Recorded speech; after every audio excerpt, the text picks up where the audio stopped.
I'm Tabitha Rock. And I'm Sam Davenport. Born and bred in Melbourne, we live and breathe property, and we know the Melbourne market like the back of our hand. We've both been buying and selling real estate in Metro Melbourne for over 2 decades combined, and we've learned a few lessons along the way. Ep 2. Episode 2, Season 2. Coming at ya. Vendor advocacy. No one knows what it is. No one knows. So we're going to tell the people. We're just going to tell you what we do and why. And what it is and why people should get around it. Yeah. Or just at least be across it. Yeah, understand it. It's an entire industry, guys. Let's all just get up to date, shall we, with what's available to us. Exactly. Because I think this is such an I think that, mind you, this is a caveat because I think so many companies do this service and it's bullshit. Complete bullshit. They just we'll explain what it is, but they just take commission without doing anything, any value add to the client. Mm-hmm. And so as a selling agent, I was really against it. I had these vendor advocates come and take half my fee. They just made the process really difficult. They utilized me because I was the best agent in the area. And then they would just make the process really clunky and not let me do what I wanted.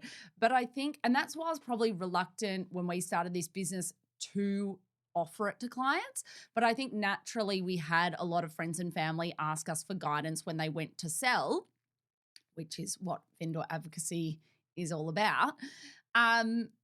And once we started doing more, and Sam, you're fantastic at this service and you head up this service for us here at Prop Culture. But we had rave reviews after doing this for clients. And Sam, get us started as to what exactly it is. But basically, I've got a house to sell. Why do I need Prop Culture? Exactly. Yeah, it is an interesting one because I'm the same as you, where when I was selling property, I literally used to think vendors advocates were just in the way. And they were. They were buffering communication between myself and my client, my seller, my vendor, and it was just frustrating. And they always made things more difficult. It was I never felt that it was a service that needed to happen. But I think that's because we were really high quality real estate agents. We were high quality selling agents. Everyone in our office was a high quality selling agent. Our vendors didn't need help through the process. And that included that we were working with them outside of the scope of what a selling agent really does. So from now that we're working with clients across Greater Melbourne, they are needing to engage with real estate agents across lots of different markets. So we've got certain areas in Melbourne where you've got very high quality agents all holding each other to a super high standard. They've got big, extensive teams behind them that are managing campaigns for their clients from start to finish. And in those cases, is our role as necessary in certain aspects? No. Is it necessary in other aspects? Of course, always. So essentially one of the things, or the thing that we do from a vendor advocacy perspective, is we just try to take the pain out of selling your home or your property, your investment property. So I think, just to get clear on what this is, so basically we don't replace the selling agent. We come in as an independent consultant for that seller and just help them manage the whole process from start to finish, interview all the agents, do all the communication. Our client, the vendor and seller, doesn't get any direct communication really from the agent until they're selected. Yeah. And it's just, I think people are still really skeptical of agents. Yeah. And so often the people that utilize us for the vendor advocacy service are people that have used us for perhaps bar advocacy or have known us in a selling capacity or friends or family, and they just don't really trust the agent, what they're saying. They've never been through the selling process before, so they don't really know what to expect. And I think it's so important because we know what a well-oiled campaign looks like, and I think this is critical. We know what to look out for and know when a campaign's on track. Yeah. And not. From day one. And we know the little tweaks to make because sometimes, you hope that the selling agent is across it, but ultimately that selling agent, even the great ones in the areas, they might have another 9 campaigns. They might not have another 15 campaigns. They might have another one campaign running at the same time. So they've got multiple balls in the air. Whereas like we're focused solely on that campaign, like how's it tracking? Okay, number of inquiries, second inspections, how's it all looking? Do we need to tweak anything? Marketing, copy, campaign, communication, X, Y, and Z. I think one of the biggest factors for us getting involved with people who are potentially planning to sell a property. So oftentimes when we get a call from a potential vendor who's looking for some help through our vendor advocacy service, we'll have a conversation with them around their life and what the property's, role is in their life. Do they need to hold it? Should they hold it? Should they sell it? That's a great What one. is the best thing to do with this property, moving forward, looking at more of a holistic approach? Obviously, if they were to call their local real estate agent to sell their property, that selling agent says, absolutely, sign here on the market. Whereas we really sit down with them, we look at sort of the life of the property, when they purchased it, anything they've put in there, we get them to speak to their accountant, we get them to really, we get them to really understand whether now is the right time to sell. And if so, what price does it need to be at for it to make sense? So we do that first and foremost in the initial conversation with them. From there, obviously, we'll then organise to go and have a look at the property. If they're living there, obviously, we'll just meet them there. If they're not living there, which more often than not, we work with vendors who are not in the area and they really need us to manage this whole thing for them and they don't really want to have too much to do with it. So we will be, Well, I was just going to say that happens all the time with investors. So they've got a rental property and they just think, oh, well, obviously I'll just sell the property with the agent who's managing it. And with the tenants in place. With the tenants in place.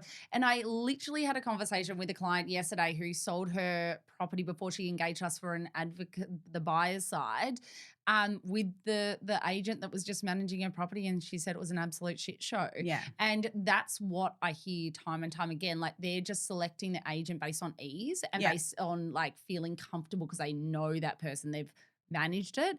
They're not necessarily the best people to sell your property, and this is one of your biggest investments. Like why are you shortcutting this? Exactly.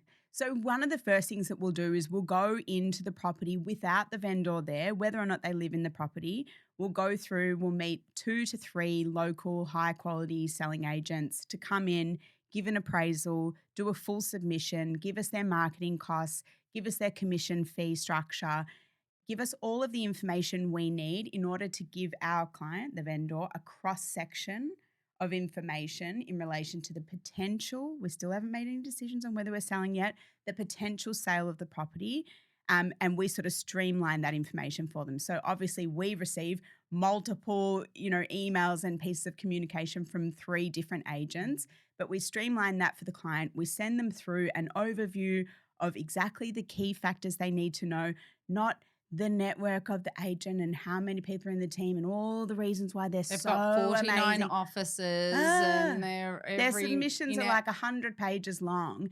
We just go, here's the key information. Here's our recommendation on who we believe is the best person for the job.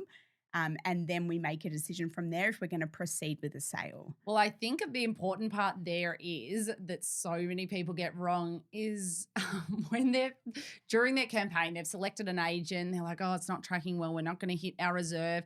And I said, okay, cool. Well, what did the agent say the property was worth, when you interviewed them? Oh, well, I don't know. I said I needed to get $1 million. Oh my God, exactly. And I'm like, no, what do you mean? You didn't let the agent, who's the expert in the area, tell you what they think it's worth.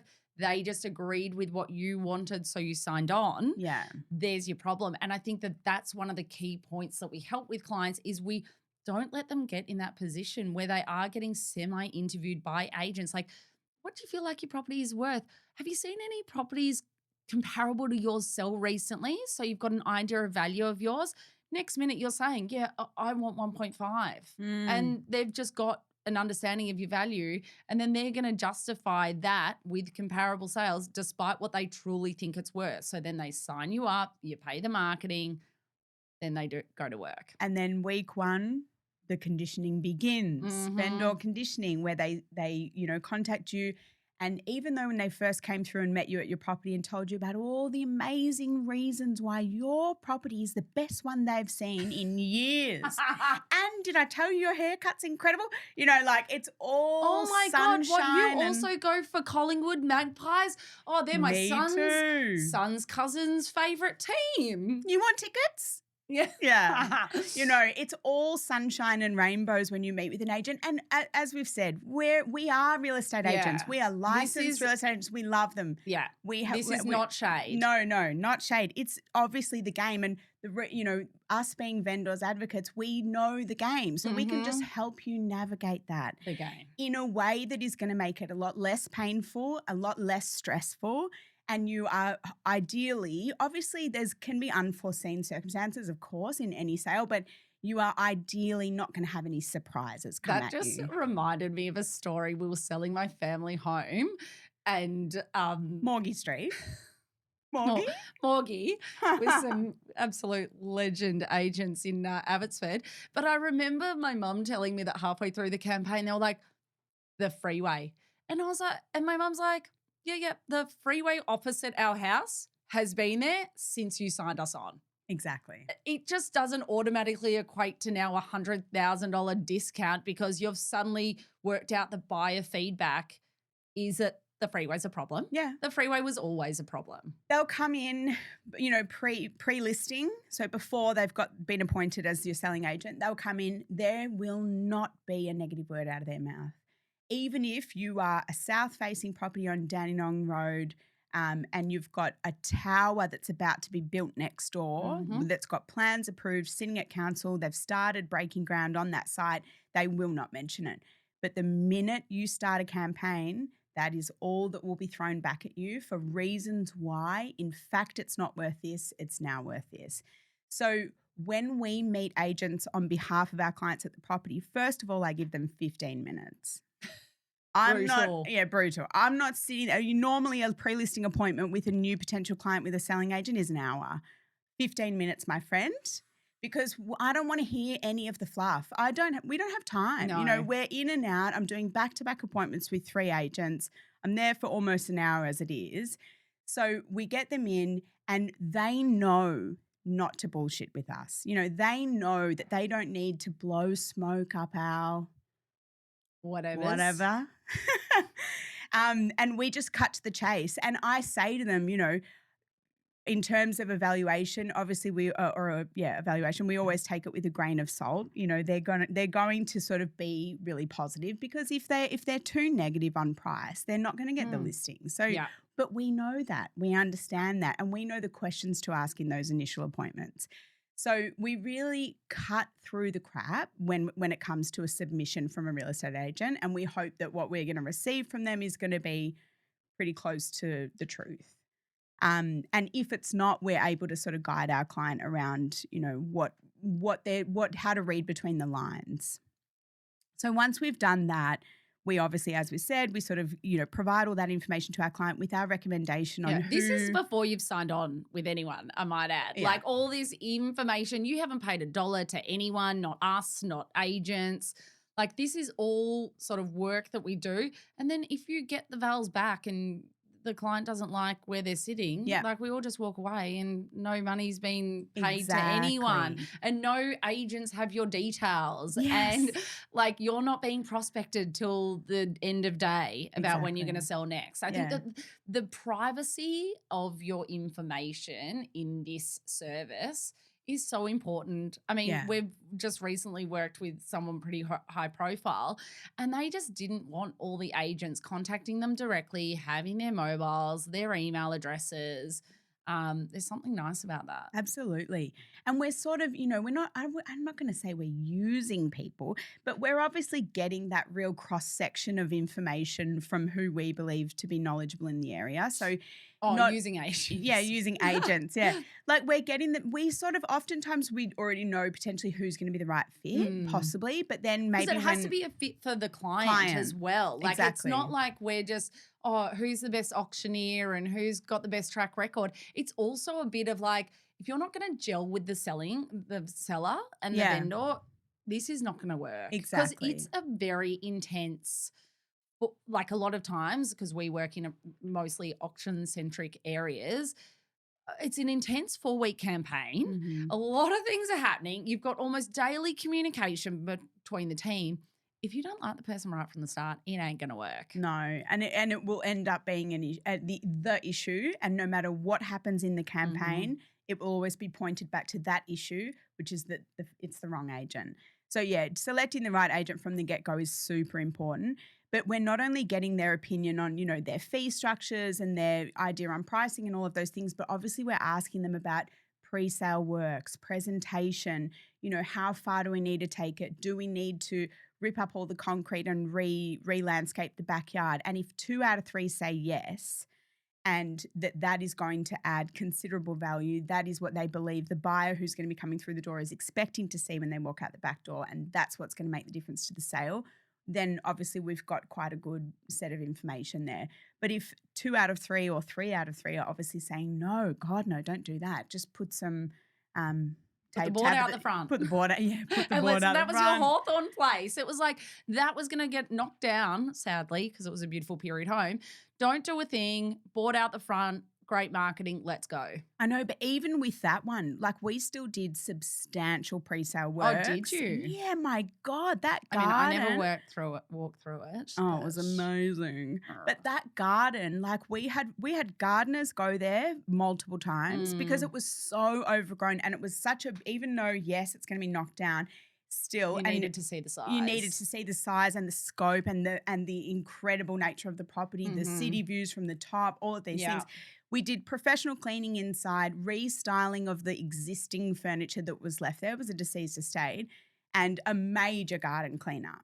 So that you could walk all the way around the site. That is actually very underestimated in pre-sale works, is the garden sort of declutter, because it just doubles the size and the feel and the look. 100%.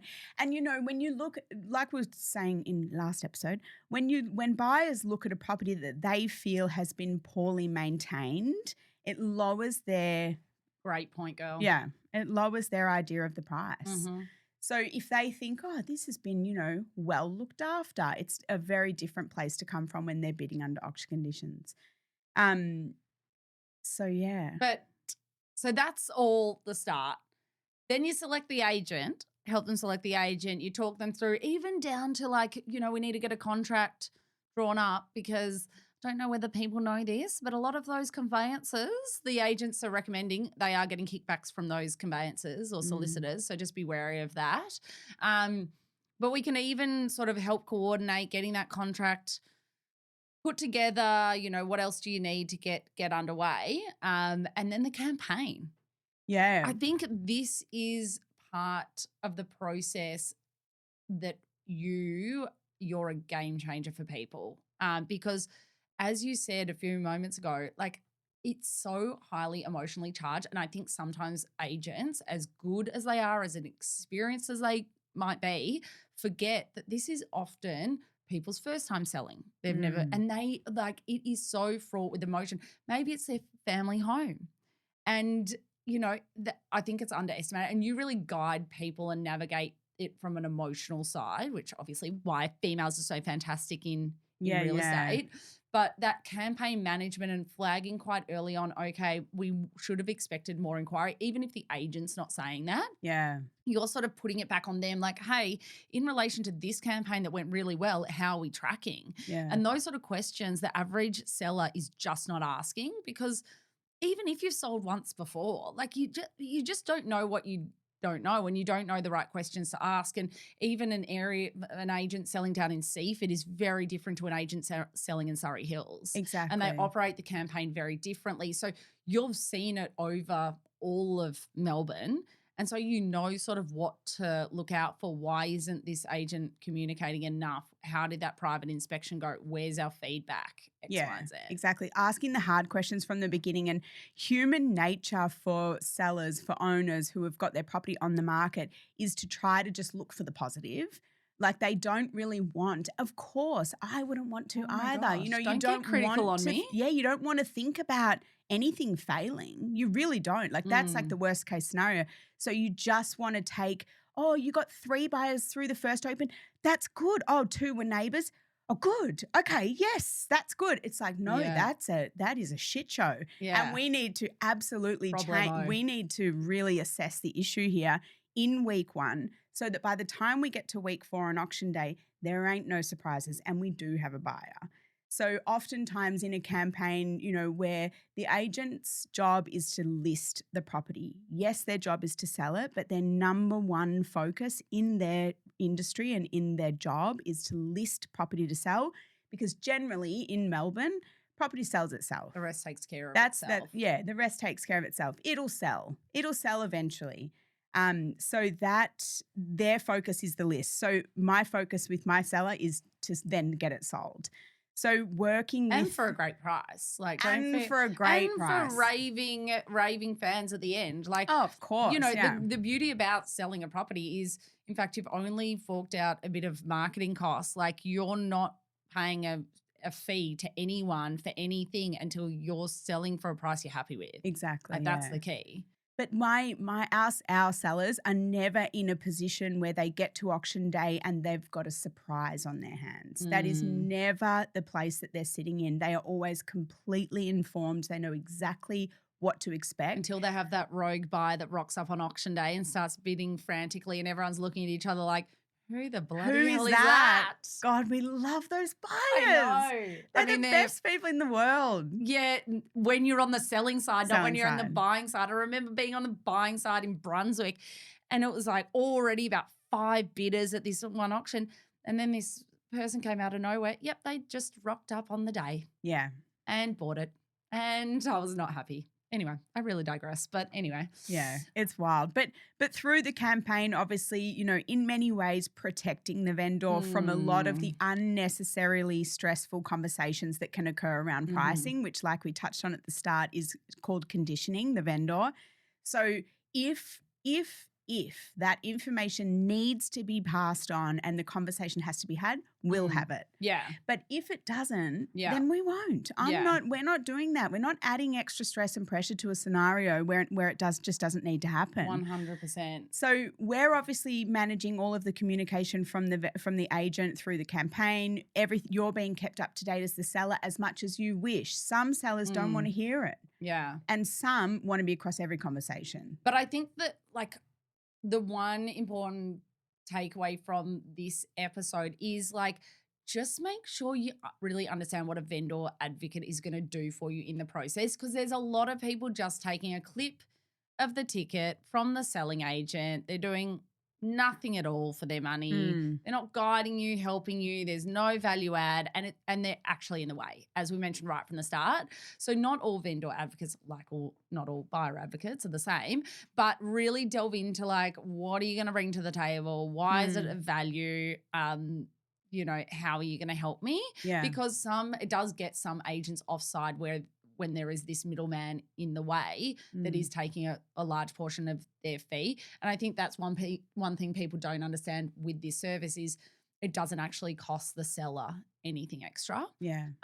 When we engage with any of the agents to sell the property, we take a small referral fee from that particular agent, and that's it. Like, there's no upfront fee for us and the consulting service, which is great. So if you never sell your property, we don't get paid. Yeah. But we obviously negotiate the agent's commission down to the most reasonable or fairest commission structure that would be normally seen in that area. We'll move ahead with that. And we take a referral fee from them, from their commission once the property's been sold. I actually just randomly, I don't know why I'm jumping in here with this, but this reminded me, a client that we'd just bought a house for messaged me yesterday being like, oh, I'm selling a house in sort of very regional Victoria, any key things that I should think about or ask or etc. And I just punched out this massive, yes, definitely. There's so many, how long, because it's in regional Victoria, how long do they expect it will take to sell? What are other properties similar to this that they've sold recently? What was inquiry and interest level like? What was the days on market? What weekly communication can she expect? Who's the team working on it? will the selling agent that she's interviewing actually be doing every single open for inspection? Can that be included on the authority? And she's like, oh, wow, thanks so much. Yeah. You know, all those sorts of questions, like when you go to sell, did you know you're meant to be asking all of those? Probably Yeah, not. Exactly. And I think that that's the key point here, that we have done this over 1,000 times. Yeah. We are a well-oiled machine. We know what to look out for. We know the questions to ask. And it's no additional cost. I think since you're taking over this part of our business and, you got it down pat, it's amazing. Like everyone that goes to sell, I'm like, use Sam, you've got to use Sam. Because I know how much your clients, when you help them sell, are just raving fans. Thank you. Yeah, they do love it. Bit of praise for you, girl. Thanks. We all need a bit of praise, We all need a bit of praise from time to that's- time. That's not unnecessary praise. No, what's the word? Whatever. But anyway, if you're thinking of selling, consider vendor advocacy, reaching out to ask someone else, understanding that there is this service. If you sort of got this rental property that you don't even know where to start, who to interview the agents. Obviously, and I will say, realestate.com has the top selling ones. There's Rate My Agent, who's got the review sites. So you can do your own due diligence. But I think that really is just like the smallest part of this whole process and the whole thing that you need to consider when you're selling. Yeah. And I guess it's that whole thing of just when you're considering selling, you contact us. That early stage where you're thinking, what should I do with this property? I think that's where we add a lot of initial value. And then obviously, as we've talked about, there's an entire process that follows when we're involved from start to finish. But that initial conversation is going to be an unbiased conversation of what you should do with the property. Whereas if you have it with your local real estate agent, they're obviously always going to be hoping that you list the property and sell. Because that's how they eat. Yes. Girl gotta eat. F, marry, kill. Are we on to the key segment time? It's one of those things we could keep going. There's more points to make. I actually had a really good point I was going to make, but I've forgotten it. That's all right. F, marry, kill. Okay. Give it to me. Drum roll. Agent with no experience, but super hungry. Ooh, okay. Super hungry. We love them to be on the door. If they've had scripts and dialogues training. Yeah. Not if they're want them sort of just asking floating how around their with lunch energy. went. Yeah. We want them to float with energy in the vicinity of the sale, but I don't want them to be on the door. Agent who will only list your property if you advertise in the paper. So if you do a solid fat marketing spend. Okay, is this agent experienced? Yes. Okay. You know who They're that type old of agent school. is. Yeah, they're old school. Well, They're that's old the school. I didn't paper. want to, Or an agent who recommends you only sell off market. Okay. Well, Joyce Louise. Tough one because they're all less than ideal. Yeah, they're all hopeless. Okay. So I'm marrying agent with no experience that's super hungry. We can guide, but we need them comfortable hitting the phones, hustling the people, asking the questions, not shy. Doing the legwork. We need the energy. And I want to marry that all day long. Mm-hmm. I'm probably the agent who will only list it if it's off market, if it's advertised in the paper. And I'm killing the agent who recommends you sell off market. Because that's not the right way to sell real estate a lot of the time. Sometimes it is and it works well, but it shouldn't be the go-to, let's sell off market, because you never know. Sometimes they've got a mate just sitting in the wings that they're selling it to below market value. Oh, all shady. Fraught with shadiness and danger. Yeah, so that's what I'm doing. What are you doing, girl? I'm exactly the same as you for, I think, the first time ever. Oh, my gosh. I'm definitely killing the agent who recommends you sell off market, because that just makes me question what's going on.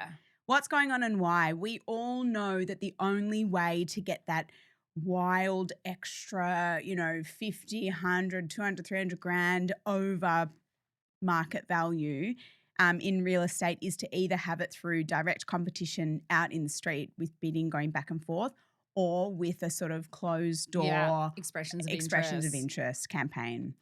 And, you know, multiple people through the door. So Mhm. killing that. I'll definitely F the agent who only lists your property if you advertise in the paper. You want a big marketing spend so you can make your seem bigger? No worries. Whatever you need, buddy. Whatever you need. Girl, love it. And I will also marry the agent with no experience but super hungry because we love them. It's a love marriage. It's a love match. And I will literally tell them exactly what to do and say. Exactly. And because they're inexperienced, they'll just say, yes, ma'am, no, ma'am. Yes, ma'am. Love it. Love it. That's us for another app. Thanks for listening.